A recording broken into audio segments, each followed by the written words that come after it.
Good morning बच्चों।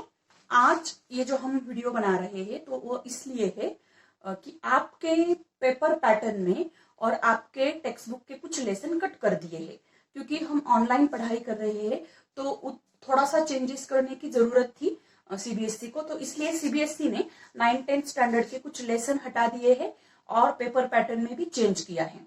तो बच्चों, आपको आपके हिंदी के दोनों पुस्तक जो है संचयन, स्पर्श और एक नोटबुक और एक पेन या फिर पेंसिल लेकर आपको बैठना है। मैं थोड़ी देर के लिए रुकती हूँ। आप दोनों टेक्स्ट बुक लाओ, स्पर्श संचयन टेक्स्ट बुक लाओ, नोटबुक और पेंसिल लाओ।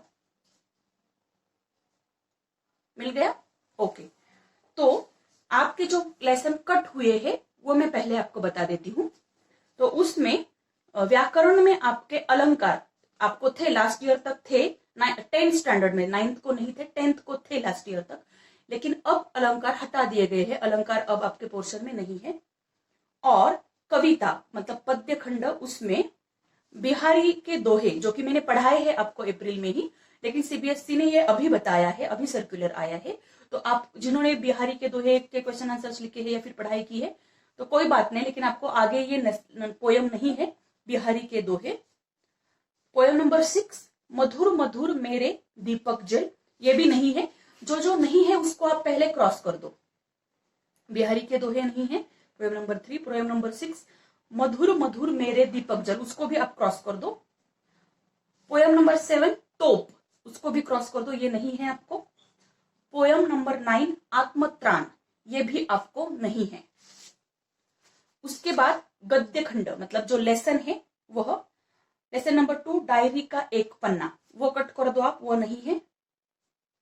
लेसन नंबर 4 तीसरी कसम के शिल्पकार शैलेंद्र, ये भी नहीं है, कट कर दो। लेसन नंबर 5 गिरगिट, ये भी कट कर दो। लेसन नंबर 7 पतझर में टूटी पत्तियां, उसमें पहला गिन्नी का सोना, ये नहीं है, ये कट कर दो। तो इस प्रकार से आपके 8 लेसन मतलब तो पोयम और लेसन मिला के 8 लेसन और ये कट होता है, और ग्रामर का अलंकार कट होता है।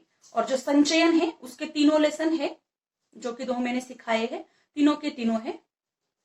अब पेपर पैटर्न उसमें भी चेंज आया है, लास्ट ईयर के आपने देखे होंगे, तो उसमें भी चेंजेस किए गए हैं। तो यहाँ पर पहले हमें एक वाक्य के प्रश्न उत्तर या फिर ऑब्जेक्टिव नहीं थे, लेकिन यहाँ पर दिए गए हैं। तो प्रश्न पत्र जो है हमारा मतलब क्वेश्चन पेपर जो है वो 2 खंडों का, खंड अ और खंड ब का होगा। लास्ट ईयर तक था 4 खंडों का था, लेकिन अब 2 ही खंडों का होगा। खंड अ में वस्तुपरक प्रश्न होंगे। वस्तुपरक मतलब छोटे, एक वाक्य के उत्तर या फिर 2 वाक्य के उत्तर देने योग्य छोटे छोटे प्रश्न उत्तर होंगे। खंड अ में 55 मतलब 55 प्रश्न होंगे, जिनमें केवल 40 प्रश्नों के उत्तर आपको देने होंगे। मतलब यहाँ पर आपको दूसरे ऑप्शन भी दिए हैं, 55 में से आपको 40 प्रश्नों के उत्तर देने होंगे। खंड ब में वर्णनात्मक मतलब ब्रॉड क्वेश्चन या फिर बड़े उत्तर जिसमें आपको लिखने होंगे या फिर क्रिएटिव राइटिंग ऐसे होंगे। तो पेपर पैटर्न आप समझ लो, पहला है अपठित गद्यांश। पैटर्न में आपका जो पहला है अपठित गद्यांश मतलब अनसीन पैसेज, उसमें 1 मार्क्स के 5 प्रश्न होंगे, जिसको मार्क्स है 10, क्योंकि यहाँ पर आपको 2 गद्यांश मतलब 2 पैसेज सॉल्व करने होंगे, जो कि आपको मतलब फाइनल एग्जाम में आपको 4 पैसेज दिए जाएंगे। उस चारों में से आपको 2 ही सॉल्व करने हैं। पहले तो आपको जल्दी से रीड करना है कि कौन सा आपको इजी लगता है, तो उन चारों में से आपको 2 ही सॉल्व करने हैं पैसेज राइटिंग। तो उस 2 गद्यांश में 1 मार्क्स के 5 प्रश्न होंगे, तो 5 दूना 10। तो इस प्रकार से अनसीन पैसेज को आपको है 10 मार्क्स। दूसरा है व्याकरण का प्रश्न, तो वहां पर 1 अंक के 16 प्रश्न होंगे, क्योंकि आपको ग्रामर को है 16 मार्क्स, तो 1 अंक के मतलब 1 मार्क्स के आपको है 16 प्रश्न। व्याकरण क्या क्या है? पदबंध, इसमें 1 अंक के मतलब 1 मार्क्स के 4 प्रश्न होंगे, मतलब 4 मार्क्स हुए। और वाक्य रूपांतरण मतलब वाक्य का बदल करना रचना के आधार पर, तो इसमें 1 अंक के 4 प्रश्न होंगे, मार्क्स हुए 4। और समास, समास में भी 1 अंक के 4 प्रश्न, इसको है 4 मार्क्स। और पदबंध, वाक्य रूपांतरण और समास, इसमें आपको 5 में से 4 लिखने हैं। 5 आपको दिए जाएंगे लेकिन उसमें से 4 ही सॉल्व करने हैं आपको। और चौथा है आपका ग्रामर का पार्ट, मुहावरे। इसको भी आपको 4 मार्क्स है। 1 अंक के 4 प्रश्न 4 मार्क्स को, लेकिन मुहावरों को आपको पर्याय नहीं दिया जाएगा। सिर्फ 4 के 4 ही आपको सॉल्व करने हैं, इसमें एक्स्ट्रा आपको नहीं दिया जाएगा। और पदबंध, वाक्य रूपांतरण और समास को आपको एक एक एक्स्ट्रा दिया जाएगा, लेकिन मुहावरों को नहीं दिया जाएगा। अब आते हैं हम टेक्स्ट बुक पर। मतलब आपको ग्रामर कितने मार्क्स का हुआ? 16 मार्क्स का ग्रामर हुआ। अनसीन पैसेज हुआ आपका 10 मार्क्स का। अब आपका जो टेक्स्ट बुक है, दोनों टेक्स्ट बुक मिला के आपको है 28 मार्क्स।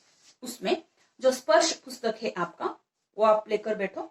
तो उसमें से आपको पठित पद्यांश पर, पद्यांश मतलब पोयम पर, सीन पोयम पर आपको बहुविकल्पी मतलब आपको पर्याय दिए जाएंगे। एक प्रश्न, उसके 4 ऑप्शन दिए जाएंगे, ऑब्जेक्टिव कहते हैं उसको।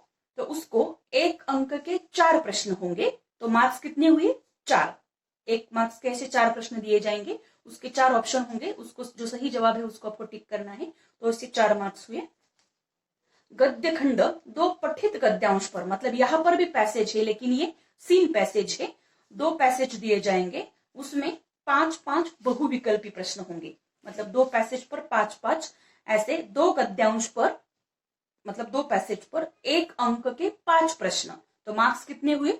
10, क्योंकि 2 पैसेज है ना, तो 1 पैसेज को 5, 1 पैसेज को 5। यहां पर 1 मार्क्स का वाले है। तो ये हो गया आपका खंड पहला वाला अ, जो कि ऑब्जेक्टिव है या फिर एक वाक्य के प्रश्न उत्तर ऐसा है। अब खंड ख, जो कि बड़े प्रश्नों वाला है या फिर रचना लेखन, क्रिएटिव राइटिंग का है, या फिर टेक्स्ट बुक के बड़े प्रश्न। तो टेक्स्ट बुक स्पर्श जो है, पाठ के आधार पर 25-30 शब्दों वाले 3 में से 2 प्रश्न, 25-30 शब्दों में जो हम लिखते हैं प्रश्न उत्तर, तो 3 में से आपको 2 सॉल्व करने हैं। और मार्क्स इसको हुए 4 मार्क्स, क्योंकि 2 अंक के 2 प्रश्न आपको सॉल्व करने हैं। इसको 1-1 को मार्क्स होगा, 2-2, तो मार्क्स हुए 4। अब दूसरा है पाठ के आधार पर 60-70 शब्दों वाले, मतलब ये बड़े हैं, 60-70 शब्दों वाले प्रश्न उत्तर है। उसमें 4 अंक का 1 प्रश्न, मतलब 2 दिए जाएंगे, उसमें से आपको 1 सॉल्व करना है। तो 4 अंक का 1 प्रश्न, इसको मार्क्स है 4 मार्क्स। अब दूसरा टेक्स्ट बुक संचयन जो है, उसमें पाठ में से 2 प्रश्न पूछे जाएंगे। जो आपका टेक्स्ट बुक है, टेक्स्ट बुक के आधार पर पाठ में से 2 प्रश्न पूछे जाएंगे, जिनका उत्तर 40 से 50 शब्दों में देना होगा आपको। तो 3 अंक के 2 प्रश्न होंगे, ऐसे 3 मार्क्स के 2 प्रश्न आपको सॉल्व करने हैं। तो यहां पर मार्क्स हुए आपके 6। तो टोटल आपको टेक्स्ट बुक को मार्क्स है 28। अब क्रिएटिव राइटिंग, क्रिएटिव राइटिंग में अनुच्छेद लेखन है आपको 6 मार्क्स के लिए। औपचारिक पत्र वो है 5 मार्क्स के लिए। सूचना लेखन है आपको 5 मार्क्स के लिए। विज्ञापन लेखन है 5 मार्क्स के लिए। कथा लेखन है 5 मार्क्स के लिए। तो क्रिएटिव राइटिंग है आपका 26 मार्क्स का। टेक्स्ट बुक जो दोनों है वो है आपको 28 मार्क्स को। ग्रामर है 16 मार्क्स को। टेक्स्ट बुक 28, ग्रामर है 16 मार्क्स को। और अनसीन पैसेज जो है पहला वाला, तो उसको है 10 मार्क्स। ऐसे आपको मिला के कुल मिला के हो गया 80 मार्क्स का रिटर्न पेपर, रिटर्न एग्जाम। और 20 मार्क्स इंटरनल है, तो उसमें श्रवण और वाचन कौशल्य, मतलब लिसनिंग और वाचन, मतलब रीड भी करना है और आपको खुद को बोलना भी है। कुछ हम आपको विषय देंगे, तो इसको है 10 मार्क्स। और परियोजना, परियोजना मतलब एक्टिविटीज हम देने वाले हैं आपको, और प्रोजेक्ट भी देने वाले हैं, तो उसको, और जो इंटरनल मार्क्स होते हैं उसको है 10 मार्क्स। मतलब ये इंटरनल 20 और पेपर 80 का, तो ये हो गया आपका 100 का पेपर, 100 मार्क्स का। मुझे आशा है आपको ये पेपर पैटर्न और जो लेसन वगैरह हटा दिए गए हैं यह समझ में आ चुका होगा।